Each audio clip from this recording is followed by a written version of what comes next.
എന്തിനിവിടെ കിട്ടേക്കുന്ന ഇവിടെ സേഫ് അല്ല. എനിക്ക് തന്നെ എന്ത് ഇഷ്ടമെന്നറിയോ, എത്ര നാളായിട്ട് പറയുന്നു ഒന്ന് പുറത്തിറങ്ങാന്ന്. ഇവിടെ സേഫ് ആണോ കേട്ടോ, ഇവിടെ അങ്ങനെ ആരെയും ബുദ്ധിമുട്ടുകളൊന്നും ഇല്ല കേട്ടോ. നമുക്ക് പ്രൈവസി ആയിട്ട് സംസാരിക്കാൻ വേണ്ടി ഇങ്ങനത്തെ സ്ഥലങ്ങളിൽ ഞാൻ കൊണ്ടുവരും.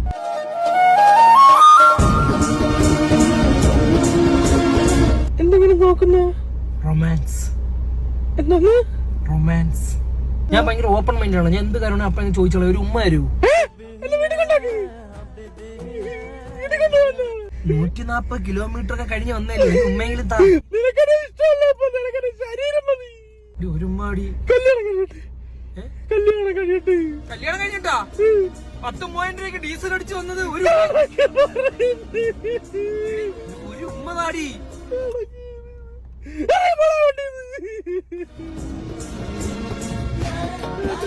എനിക്ക് എന്തെങ്കിലും ഒരു മെമ്മറീസ് എന്തെങ്കിലും വേണ്ട. ഇത് എന്താ ഇത്? ഒന്നുമില്ലേ? ഒരു ഉമ്മയില്ലേ ഞാൻ ചോദിച്ചത്, വേറൊന്നും ചോദിച്ചില്ലല്ലോ. ഒരു ഉമ്മ എനിക്ക് തന്നൂടെ? ഇത്രയും കഷ്ടപ്പെട്ട് ഇങ്ങനെ വന്നിട്ട് എന്റെ ഓരോ കൂട്ടുകാര് കുത്തി മറിയാണ്. എവിടെ കളഞ്ഞിട്ട് പോണടി? നിനക്ക് തിന്നാൻ വേണ്ടി ഫുഡ് ഓർഡർ കൊടുത്തില്ലേ, അത് വാങ്ങിക്കൂടെ? നിന്റെ അണ്ണാക്കി തിരിവണ്ടേ? ഞാൻ പോയി വാങ്ങിട്ട് വരാം കേട്ടാ.